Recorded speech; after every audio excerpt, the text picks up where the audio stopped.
Bom dia, pessoal. Tudo bem com vocês? Bom, o professor está gravando esse vídeo após a aula ao vivo, agora que nós tivemos com os sextos anos, tá bom? Infelizmente deu problema na gravação, eu gravo pelo celular e aí o arquivo parece não ir quando se trata da plataforma Zoom, tá bom? Eu tentei fazer lá, até perguntei para que vocês me dissessem se estava aparecendo que estava gravando, né? Vocês disseram que sim, mas o arquivo não salva. Então, para aqueles que não compareceram à aula, estou gravando esse vídeo explicativo sobre o que nós vimos na aula de hoje, tá bom? É importante que vocês assistam para que possam fazer a atividade da semana, né? E assim não perder, não ficarem atrás dos demais, beleza? Bom, a aula de hoje eu fiz uma retomada de alguns conceitos que nós já vimos, certo? Na última aula, antes das provas, vocês estavam bem corridos, né? Nessa última semana, agora com todas essas provas. Mas antes dessas provas, nós vimos uma aula sobre intenção, né, e propósito do texto. As intenções e os propósitos textuais. Bom, pessoal, o que é isso, né? Quando a gente está na posição de autor, é muito difícil que nós não coloquemos no texto aquilo que nós acreditamos, né? O conjunto de ideias que nós acreditamos serem verdadeiros, né? Aquilo que nós acreditamos, nossas preferências enquanto seres, tá bom?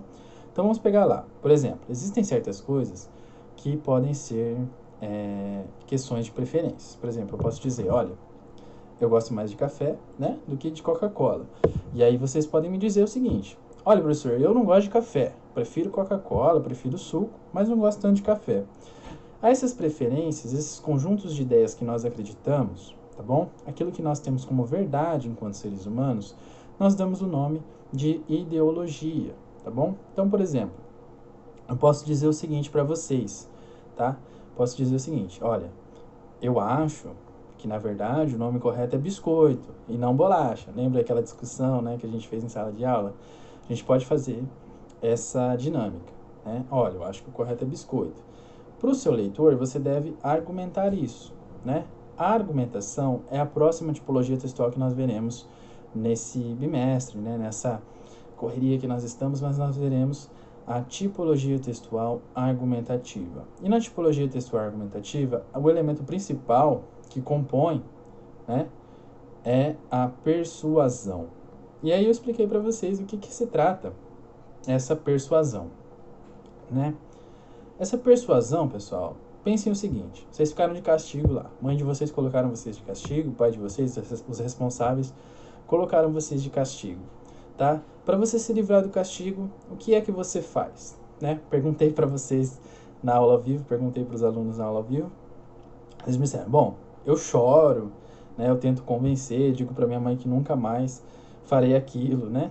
Então, esses são elementos persuasivos em que você tenta convencer a sua mãe, né, de que você não merece mais aquele castigo, de que você já aprendeu com aquilo, né? Essa persuasão é o elemento principal da tipologia textual argumentativa. Você sempre tentará convencer o seu leitor no texto argumentativo.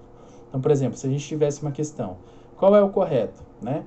É biscoito ou é bolacha? Então, você tentaria convencer, se você achasse que o correto era biscoito, você tentaria convencer o seu leitor que o correto é biscoito usando argumentos convincentes, né? Que ele se afeiçoe àquilo. A isso damos o nome, então, portanto, de persuasão, beleza? Um outro elemento importante, tá bom, da questão argumentativa, pessoal, é o discurso. O discurso, o que é o discurso? É a materialidade, certo? Nós temos lá um texto. O texto é a matéria, né? Vou pegar as anotações que fiz da aula de hoje. Olha, vamos lá. Cheio de rabisqueira, né? Mas nós temos, portanto, anotações, textos, né? Aquilo que nós falamos também. Tudo isso é matéria, materialidade, certo? Existem 3 dimensões daquilo que nós podemos dizer que o discurso se manifesta, tá? A primeira dimensão é o texto. Então, quando nós estamos escrevendo, nós colocamos o que nós acreditamos no texto, né? Olha, estou escrevendo que eu prefiro Coca-Cola do que café, né? Então, você está colocando uma coisa que você acredita, uma ideologia. Quando você coloca isso no texto escrito, isso se torna matéria, né? Que a gente consegue identificar. pegar e, portanto, galera, essa matéria se transforma em discurso, tá? Esse é um discurso que você está manifestando, que você, enquanto ser humano, está dizendo pra gente. Uma outra forma de você manifestar o discurso é por meio da fala. Então você pode dizer: olha, professor, prefiro Coca-Cola do que café, né? Você está manifestando o discurso. Existe ainda uma outra forma, mas ela não é material, tá? Ela não se constitui como materialidade, que são as expressões faciais da linguagem. Então eu fiz uma dinâmica com os colegas da seguinte forma. Eu falei o seguinte: olha, fulano, diz pra mim, você vai escrever agora que você está triste, né? Então eu escrevo lá: eu estou triste ou eu não estou feliz. Na fala e na escrita, nós podemos dizer uma mesma coisa de diversas maneiras diferentes, mais de 1000 maneiras diferentes. Então, como que eu posso dizer que estou triste? Manifestar isso discursivamente, por meio do discurso. Eu posso dizer: estou triste, não estou feliz, hoje não estou muito bem, né? E assim vai. Você pode criar várias estratégias. Uma coisa que você deve pensar, sempre ao manifestar seu discurso no texto, é qual é a melhor forma de se colocar aquilo. Então, por exemplo, se eu quero dizer no meu texto, estou triste, né? Que você quer colocar que o personagem está triste. Qual seria a melhor forma? Dizer que ele está triste, direta e objetivamente, né? Ou dizer o seguinte: fulano não estava feliz, fulano não ia bem, certo? Isso são pesos diferentes, moedas diferentes, tá bom? Então, quando você coloca, por exemplo, que ele não estava feliz, isso tem uma carga emocional poética maior do que você colocar diretamente que ele estava triste. A essa estratégia, tá bom? Nós dizemos que é uma manipulação do discurso, tá bom? Em que você utiliza carga emocional poética, você transforma o seu texto mais poético, mais fluido, né? Para que o seu leitor se interesse mais.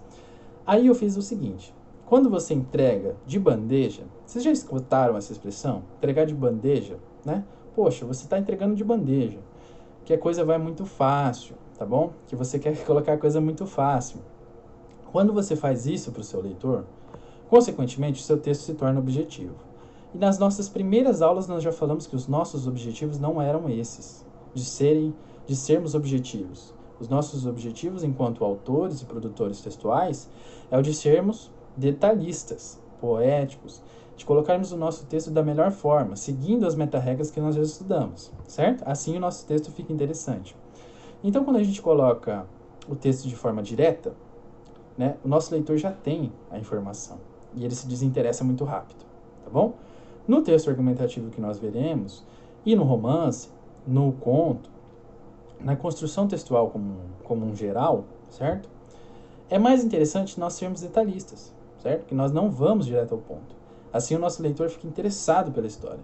Então, quando a gente fosse dizer que um personagem está triste, a gente poderia colocar de diversas formas poéticas. Por exemplo, fulano não estava bem, né? Algo aconteceu aquele dia. Você não coloca diretamente que ele estava triste. Você faz um jogo de palavras poéticos, carga emocional.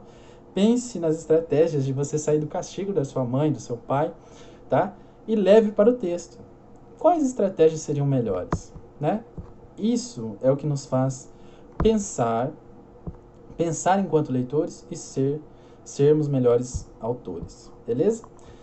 Então, esse é um dos pontos essenciais na construção textual do texto argumentativo que nós veremos. Além disso, tá bom, pessoal? Nós vimos no romance de O Hobbit que as coisas são muito detalhistas, certo? As descrições são muito detalhadas. Nós temos lá características do herói, características do antagonista. E nós fizemos essa extração dos elementos, tá, textuais que são apresentados no texto de O Hobbit, que nós lemos como romance de aventura, para fecharmos o texto. Então a gente diz o seguinte, galera: ao herói são atribuídas características morais. O que são características morais? Eu possuo características físicas, certo? Que eu posso dizer lá: bom, sou forte, sou forte, sou veloz. São características físicas, tá bom? Então essas são características físicas, certo? Então as características morais, atribuições morais que são relacionadas ao texto, é tudo aquilo que diz respeito, por exemplo, à valentia, ao medo, né? Ao fato dele ser destemido, bravo, né? Em relação à bravura. São características que não são físicas, mas que têm relações psicológicas, tá? Então, ele ser inteligente, ele ser valente, corajoso e outras características, certo? As atribuições morais dos heróis, elas são bem traçadas. Então, eu perguntei para os alunos o seguinte, para os colegas de vocês, eu perguntei o seguinte: quais são as características que vocês mais encontram nos heróis que vocês conhecem por aí, né? Nas duas turmas, vocês disseram coisas muito parecidas. As coisas que vocês disseram, eu listei para que nós fizéssemos a dinâmica depois, tá bom? Então, vocês me disseram as seguintes coisas. Os heróis geralmente são forte, bonito, majestoso, invencível, valente, musculoso, destemido, bravo, gentil e ajuda as outras pessoas. Essas são as características que compõem normalmente os heróis das narrativas, né? E aí nós fizemos a mesma coisa com os antagonistas, né?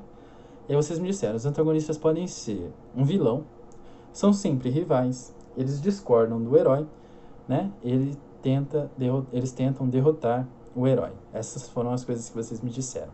E nós fizemos uma espécie de checklist, né? Uma lista de tarefas, fomos colocando quais características no nosso texto do Hobbit a gente encontrava. Então eu perguntei para vocês, certo? O Bilbo, ele é forte? Não. Bonito? Também não. Majestoso, invencível? Não também. Ele é valente? Aí vocês me disseram, sim, ele é valente. Musculoso? Destemido? Bravo? Não, nada disso. Ele é gentil? Ele ajuda as outras pessoas? Vocês disseram, nem tanto, né?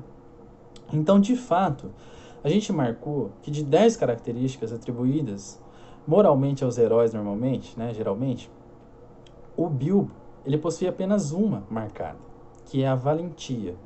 E nós dissemos que a característica moral, né, a característica mais marcante do herói, é a de ser uma extensão do ser humano. O que seria isso? Uma extensão do ser humano. Nós, seres humanos, temos limites, certo? Então, por exemplo, eu tenho uma determinada quantia de força que eu consigo alcançar, determinada velocidade, determinada inteligência. Somos limitados a um certo ponto, né? Alguns somos todos diferentes uns dos outros, mas temos um certo limite. Os heróis, geralmente, eles possuem uma extensão do ser humano. Eles não possuem esse limite. Então, eles vão possuir super força, super inteligência, né? E outras coisas. No caso do Bilbo, o que parece pra gente é que ele possui uma super valentia. Mas por que uma super valentia? Pelo simples fato de ele ter conseguido algo na sociedade dele de salvar todos aqueles, de vingar todas aquelas pessoas, né? Nós fizemos uma síntese da história, colocamos lá que os dragões atacaram eles há muito tempo atrás, certo? Destruíram a vila do Hobbit e agora, no momento atual, o Hobbit quase que foi uma vingança. Então fizemos uma moral do texto. Nós dissemos o seguinte: não importa o mal que você faça, né? Certa hora você receberá o troco. Algo do tipo assim. Essa seria a compreensão do texto. Mas além disso, né, o Bilbo, além dele ser super valente, ter essa extensão do ser humano, e todos os heróis vão possuir isso, ele possui outra coisa, tá bom? O Bilbo, ele é a representação de alguém que conseguiu fazer o impossível, tá? E por isso que ele é gloriado, né? Ele foi declarado um herói na sociedade criada pelo autor, certo? Imaginem agora no nosso contexto atual. Vivemos nessa pandemia, certo? Não podemos sair de casa, não podemos ter relações como tínhamos antes, né? De dar abraços e outras coisas, certo? Relações sociais, né? Então, quem seria declarado herói pra gente, nesse momento atual? Pensem aí um pouquinho. Quem seria declarado o herói, né? Talvez os cientistas que encontrassem a cura do coronavírus? Certamente, se houvesse alguém que encontrasse a cura do coronavírus, essa pessoa seria declarada um herói para a nossa sociedade, porque é algo que beira o que salvaríamos, né? Salvaria-nos dessa pandemia, desse momento que vivemos. Então, pense sempre nisso, tá bom, pessoal? O que forma um herói num texto narrativo? No nosso caso, extremos do texto, dissemos que foi, basicamente, ele ter feito o impossível para aquela sociedade, que era invadir o calabouço né? E derrotar, quase que derrotar um dragão pegando o seu tesouro, né? Irritando os dragões. É uma espécie de vingança para eles que era impossível até então. Faça um paralelo com o nosso momento atual. E o antagonista, por sua vez, fizemos também um checklist, né? Vilão, vocês disseram que o Smaug não... Então vocês disseram para mim que o Smaug não era de todo um vilão, né? Ele não era tão mal assim, certo? E de fato não é, né? A gente fez até essa separação, temos que fazê-la, inclusive, né? O antagonista, ele pode ser um vilão, mas nem sempre ele é, tá bom? O vilão, a gente entende que ele é mau por natureza, tá? Ele é mau, uma pessoa má. Então, se eu digo, por exemplo, tal pessoa é uma vilã, né? Um vilão, subentende-se que ele já é mau. O antagonista nem sempre é mau. O antagonista pode ser bom em alguns casos. E é isso que eu tentei mostrá-los, tá bom? Nessa aula de hoje, essas características morais atribuídas a cada um. Ele, pessoal, diferente do herói, o antagonista é marcado por duas coisas principais, duas características principais, tá bom? A primeira característica principal, pessoal, é a dele ser o obstáculo no objetivo do herói. Então vamos pegar lá. Se o objetivo do herói é o de prender bandidos que saem impunes, o antagonista vai ser a pessoa, o obstáculo para o herói, tá? Sempre assim. No caso do Smaug, ele era o obstáculo, tá? Que os hobbits tinham de pegar as riquezas, os tesouros, tá bom? E outras coisas, as dignidades da vida, tá bom? Então eles sempre serão o obstáculo do objetivo do herói. Essa é a característica principal do antagonista. E a segunda característica é a de que ele vai possuir uma característica diferente, tá, do herói como principal, um oposto, tá bom? Então, se o herói tem como característica principal a super força, tá? Ou a super valentia, o antagonista ele vai possuir, por exemplo, a super velocidade, a super inteligência, tá bom? Ele vai possuir características extra-humanas que o herói não possui, para assim poder rivalizar, tá bom? Essas são as características morais que são atribuídas ao herói, a figura do herói e a figura do antagonista. Além da gente também ter visto sobre discurso, sobre ideologia e sobre um pouco da tipologia argumentativa que nós entraremos nas aulas seguintes. Beleza, pessoal? Em síntese foi isso, tá bom? Eu vou postar para vocês a atividade, tá? Do Forms. Vocês realizem para, né, que não passe despercebido, para vocês testarem conhecimento, é importante. E é isso, pessoal. Um grande abraço. Tenha uma boa semana. O professor verá formas de gravar as aulas ao vivo que nós fizermos, tá bom? Por outra plataforma ou por outra estratégia, tá bom? Grande abraço.